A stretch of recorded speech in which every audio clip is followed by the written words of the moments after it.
Jingle bells.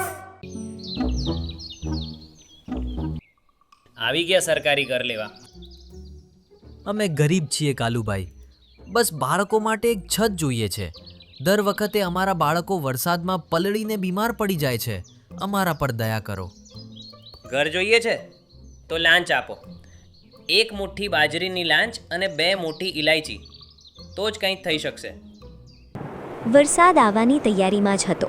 વાદળોનો ગડગડાટ અને વૃક્ષોની હલતી ડાળીઓ જણાવી રહી હતી કે હવે ગણતરીના દિવસો જ બાકી છે. ગોરી અને ભૂરા, 2 પ્યારા ચકલી ચકલો અને તેમના 2 બાળકો એક ઝાડની ડાળ પર બેસીને વિચારમાં ડૂબેલા હતા. સાંભળો ભૂરા, દર વર્ષે વરસાદ આવતા જ આપણે પલળી જઈએ છીએ અને આપણા બાળકો વરસાદને લીધે બીમાર પડી જાય છે. આ વખતે તો પાકું ઘર હોવું જ જોઈએ. બિલકુલ સાચું કહ્યું ગોરી. આ વખતે આપણે સરકારી ઘર લઈશું. સાંભળ્યું છે કે જંગલ પંચાયતે નવી યોજના બહાર પાડી છે, હર પક્ષીને સરકારી ઘર. બંને પાંખો ફેલાવીને ઉડતા ઉડતા સરપંચ તોતારામની ઓફિસ તરફ જઈ રહ્યા હતા. રસ્તામાં તેમને મીનુ માસી મળે છે, જે એક ઝાડની ડાળી પર બેઠા હોય છે. અરે વાહ! આટલી વહેલી સવારે બંને પતિ પત્ની ક્યાં જઈ રહ્યા છો? બસ મીનુ માસી, વરસાદ આવવાનો જ છે અને આ વખતે બાળકો સાથે ખુલ્લા આકાશ નીચે પલળવું નથી.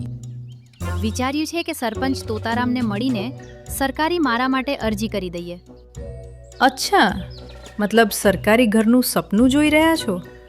તો રસ્તામાં બ્રોકર કાલુ પણ મળશે. લાંચ વગર તો એક તણખલું પણ નથી હલાવતો.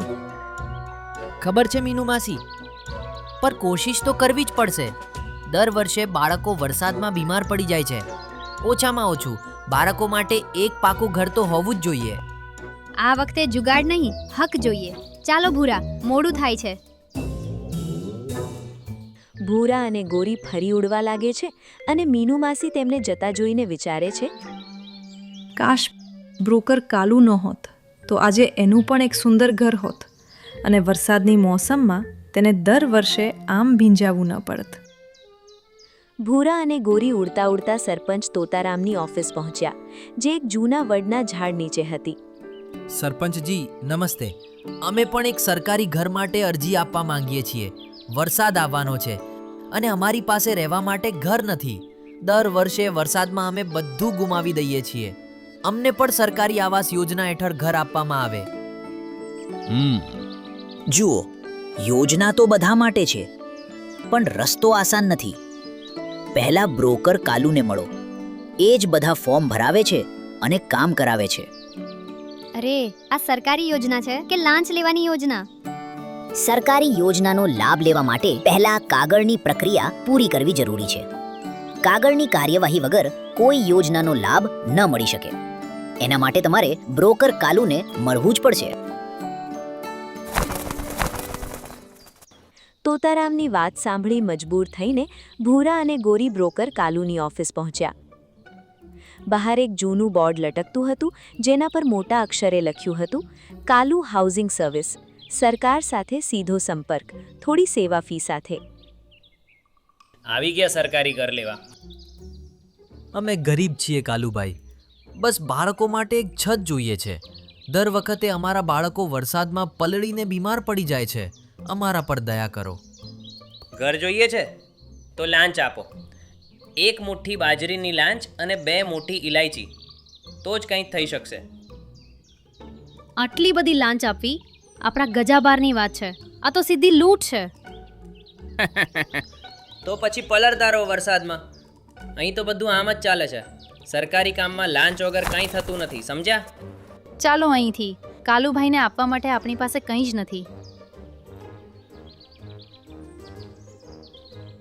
બીજા દિવસે વહેલી સવારે ગોરી અને ભૂરાએ આખા જંગલનો ચક્કર લગાવ્યો. પીપળાથી લઈને લીમડા સુધી બધા પક્ષીઓને ભેગા કરવાનું શરૂ કર્યું. જો આપણે બધા સાથે મળીને ઊભા રહીશું તો કોઈ બ્રોકર કાલુ આપણી પાસે લંચ નહીં માંગી શકે. આપણે બધાએ ભેગા મળીને બ્રોકર કાલુ વિરુદ્ધ અવાજ ઉઠાવવો પડશે, નહીં તો સરકારી ઘર હાથમાંથી જતું રહેશે. આ યોજના આપણા બધા જરૂરિયાતમંદો માટે છે. સરકાર ગરીબોને ઘર આપે છે, કાલુ જેવા દલાલોને નહીં. ધીરે ધીરે મોરલી, કોયલ, બુલબુલ, ઘુવડ અને મેના પણ જોડાવા લાગ્યા. દરેક પક્ષીએ પોતાનો કડવો અનુભવ જણાવ્યો. કાલુ બ્રોકરે જે પક્ષીઓ પાસે ઘર અપાવવાના નામે અત્યાચાર કર્યો, લાંચ લીધી અથવા લાલચ આપીને તેમનું શોષણ કર્યું, એ બધી કાળી કરતૂતો હવે તોતારામ સરપંચ સામે એક એક કરીને જણાવવાની છે. હા હા જરૂર. જંગલવાસીઓ બ્રોકર કાલુની લાંચખોરીથી કંટાળીને બધા પક્ષીઓ ફરિયાદ લઈને સરપંચ તોતારામ પાસે પહોંચ્યા. સરપંચજી, આ કોઈ યોજના છે કે દલાલીનો અડ્ડો? બ્રોકર કાલુ દરેક પાસે લાંચ માંગે છે. લાંચ આપ્યા વગર તો એ કામ જ નથી કરતો. અમે ગરીબ પક્ષીઓ છીએ, બસ વરસાદથી બચવા એક નાનું ઘર જોઈએ છે. પણ આ કાલુ જાણે સરકારી યોજનાનો માલિક હોય તેમ વર્તે છે. લાંચ આપો તો જ ઘર લો.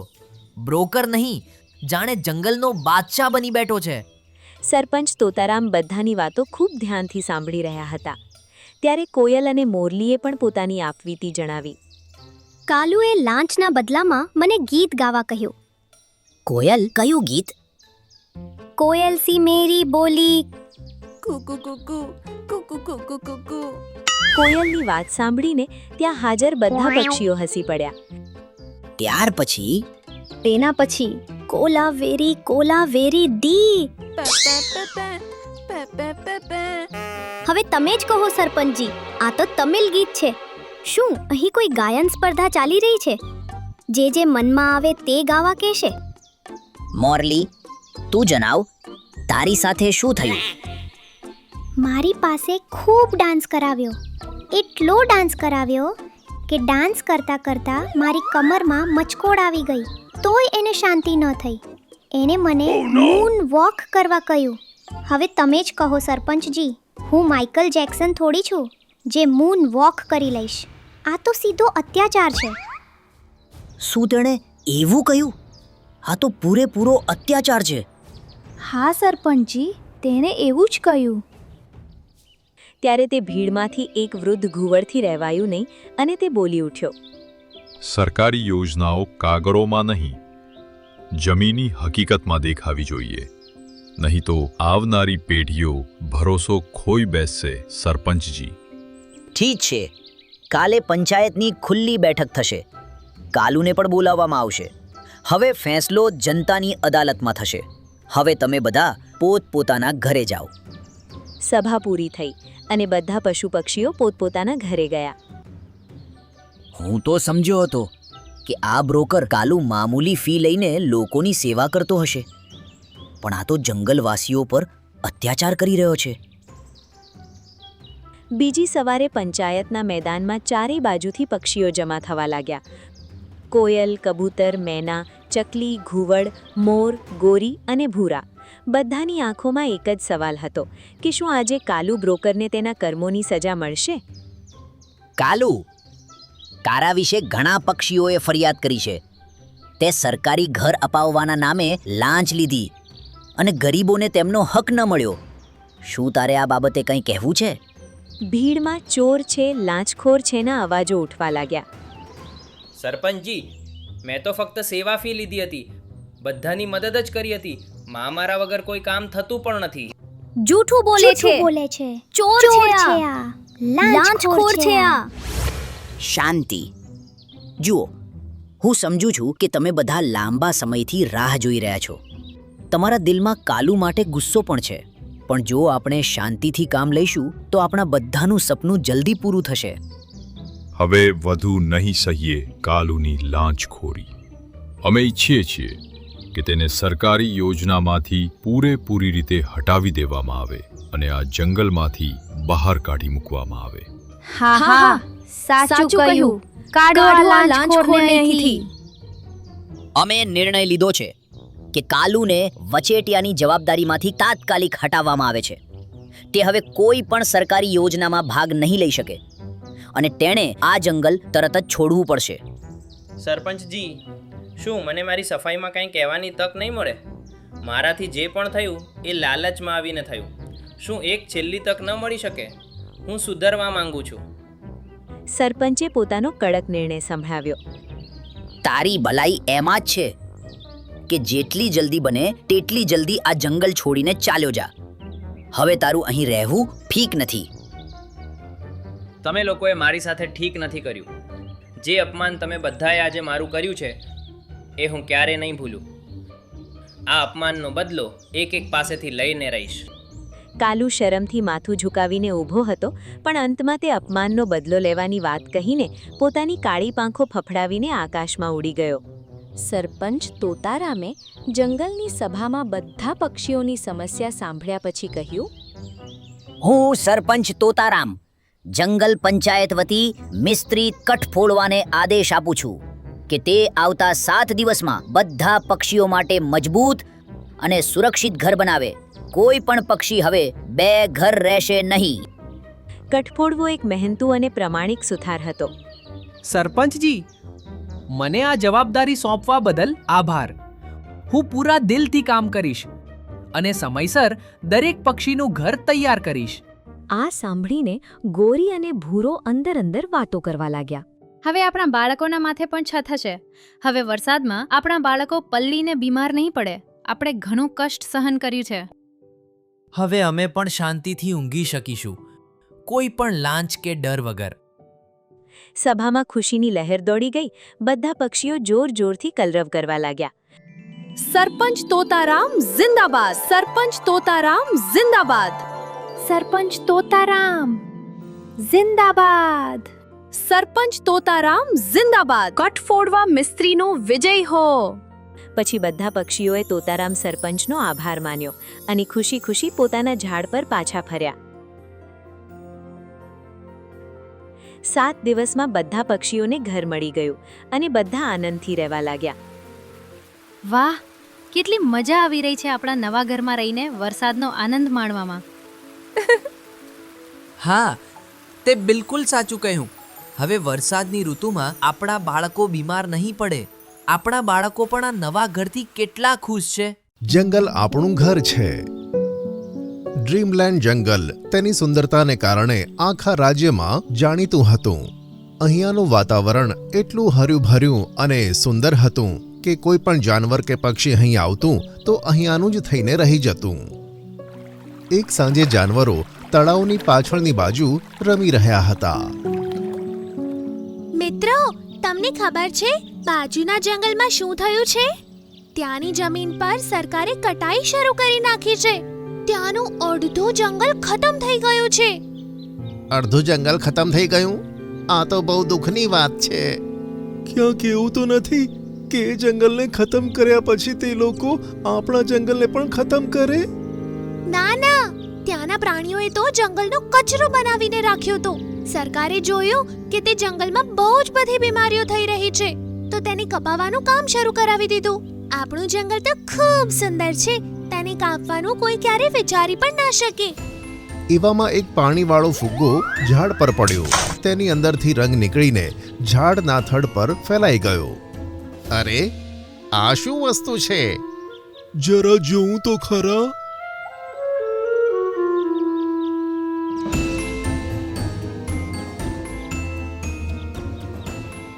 રામુ હાથીએ પોતાની સૂંઢને ઝાડ પર મૂકીને ચેક કર્યું. આ તો કોઈ ચીકણો પદાર્થ છે. ત્યાં જ હવામાંથી બીજા ઘણા બધા ફુગ્ગા આવ્યા અને એક એક ઝાડ પર જઈને ફૂટી ગયા. આ શું થઈ રહ્યું છે? કોણ ફેંકી રહ્યું છે આ ફુગ્ગાઓને? જાનવરોએ ઘણા પ્રયત્નો કર્યા પણ ખબર જ ન પડી કે તે ફુગ્ગાઓ ક્યાંથી આવી રહ્યા હતા. ચલો અહીંયાથી જઈએ છીએ. લાગે છે કોઈ આપણી સાથે ગંદો મજાક કરે છે. બધા જાનવરો ત્યાંથી નીકળી ગયા પણ ફુગ્ગાઓનું આવવાનું અને ઝાડ પર પડવાનું ચાલુ જ રહ્યું. સાંજના સમયે બધા જાનવર જંગલની સરહદની પાસે ભેગા થયા. એક બાજુ માખીઓનું ટોળું હતું તો બીજી બાજુ વાંદરાઓનું. મિત્રો, ચલો હવે આપણે જઈએ. તમે લોકો શહેરમાં વધારે દિવસ ના રોકાતા, ઠીક છે? હા, કારણ કે માખીઓ અને વાંદરાઓના ગયા પછી જંગલ સૂનું સૂનું થઈ જશે. ના, અમે બધા જલ્દી પાછા આવીશું. બાય બાય મિત્રો. Bye bye. બધાની વિદાય કરીને માખીઓ અને વાંદરાઓનું ઝુંડ શહેર તરફ ગયું અને બીજા જાનવરો પોતપોતાના ઘરે જતા રહ્યા. બીજા દિવસે ટીનું ચકલી તેના માળામાં સૂતી હતી. એવામાં એની ડાળી તૂટી અને પોતાના માળા સહિત નીચે પડી ગઈ. ઓહ, આ શું થયું?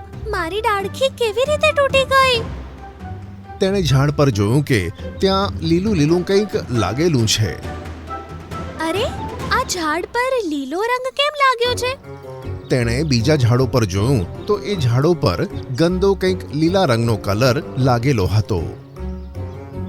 ધીરે ધીરે બધા જાનવરોને આ વાતની ખબર પડી અને બધા ત્યાં ભેગા થવા લાગ્યા. ખબર જ નથી પડી રહી કે આપણા જંગલના ઝાડ આવા લીલા અને કમજોર કેમ થઈ રહ્યા છે. આપણે આ વિશે રામુ હાથીને કહેવું જોઈએ, કદાચ એને કંઈ ખબર હોય. એવામાં રામુ હાથી પણ ત્યાં આવી ગયો. તમને બધાને એવું કેમ લાગે છે કે આના વિશે મને કંઈ ખબર હશે? કારણ કે તું અમારાથી ઘરડો. તેનો મતલબ કે આપણા બધામાં સૌથી વધારે તું જ સમજદાર છે. આ સાંભળી રામુ હાથી હસ્યો.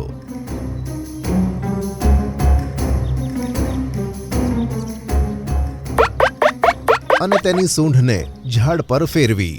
છી, કેટલી ગંદી વાસ આવે છે. આની ઉપર તો ફંગસ લાગેલી છે. ફંગસ મતલબ? મતલબ ફૂગ. ફૂગ એટલે શું? અરે તમે કેટલા સવાલ કરો છો. ફૂગ એક પ્રકારની વાયરસ છે જે ઝાડમાં લાગે તો તેને નષ્ટ કરી નાખે છે. આ સાંભળી બધા જાનવરો ચોંકી ગયા. એટલે શું આપણું જંગલ હવે ખતમ થઈ જશે? હમણાં નહીં, પણ જે ગતિથી આ ફંગસ વધી રહી છે ને એ હિસાબથી જલ્દી જ તે આપણા જંગલોના ઝાડને ખતમ કરી નાખશે. ત્યાં જ એક ઝાડની મોટી બે ડાળીઓ તૂટીને જમીન પર પડી. આ તો બહુ ગંભીર સમસ્યા છે. આપણે આ ફંગસને કેવી રીતે રોકીશું? આનો એક જ ઉપાય છે. તમે લોકો જંગલ છોડીને બીજા જંગલે જતા રહો. તું કોણ છે? હું અજય દેવગન છું. શું? અરે ભાઈ, તમને દેખાતું નથી? હું એક કાગડો છું. મારું નામ છે કાલુ કાગડો.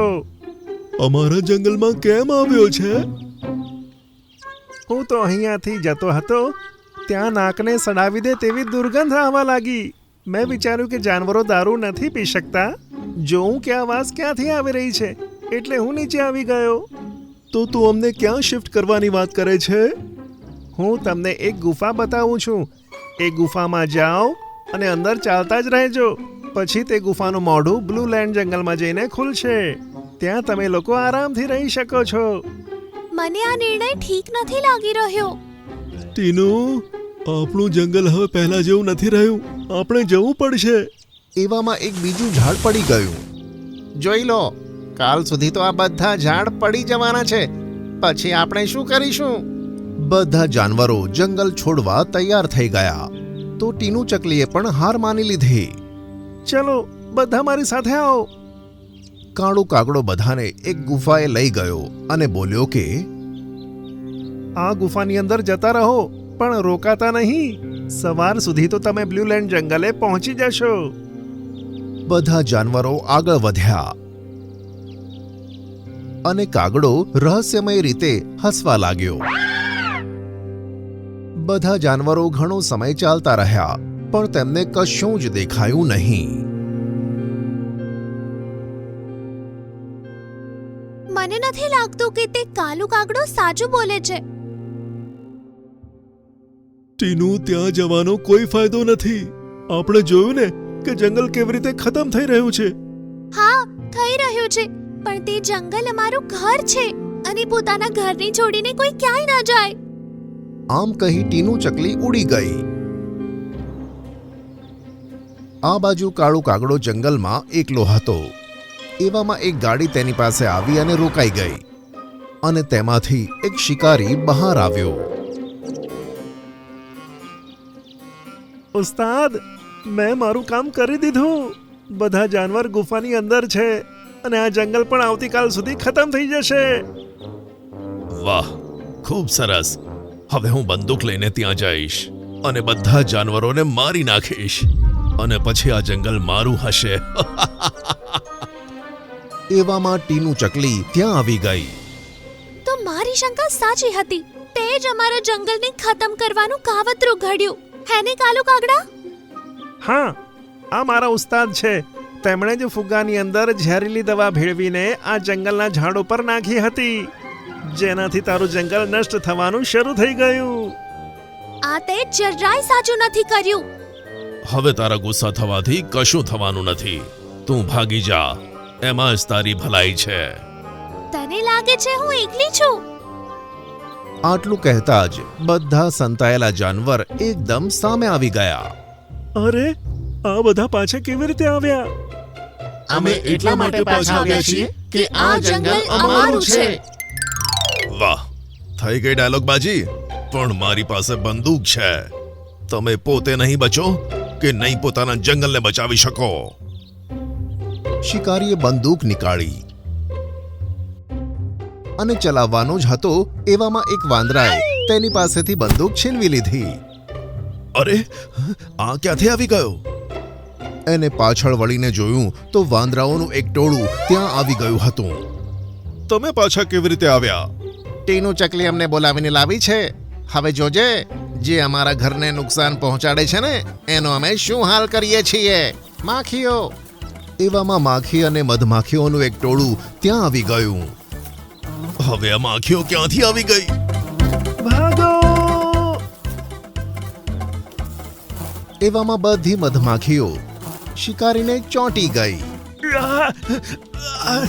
બાપ રે બાપ! એને ડંખ મારી મારીને સોજાવી નાખ્યો. માફ કરી દો મને, માફ કરી દો. હવે જલ્દી કહે કે આ ફંગસ કેવી રીતે રોકાશે? મારી ગાડીમાં એક ડ્રગ્સ રાખ્યું છે. એની અંદર જે તેલ છે ને, એના ઉપયોગથી આ ફંગસ ખતમ થઈ જશે. સાથીઓ, જલ્દી ચાલો. બધા વાંદરાઓએ ડ્રમ ગાડીમાંથી નીકાળ્યું. પછી બધાએ તેલને પોતાના હાથમાં લીધું અને જંગલના બધા ઝાડ પર તે તેલને ચોપડવા લાગ્યા. થોડી જ વારમાં તેમણે બધા ઝાડ પર તેલ લગાવ્યું અને બધા ઝાડ ઠીક થઈ ગયા અને બધા જાનવરોએ શાંતિનો શ્વાસ લીધો. હાશ, ફંગસ જતી રહી. મારાથી ચલાતું નથી. મને મારા ગામડે પહોંચાડી દો. આ સાંભળી બધા જાનવરો હસવા લાગ્યા અને જંગલમાં ફરીથી ખુશીઓની લહેર છવાઈ ગઈ.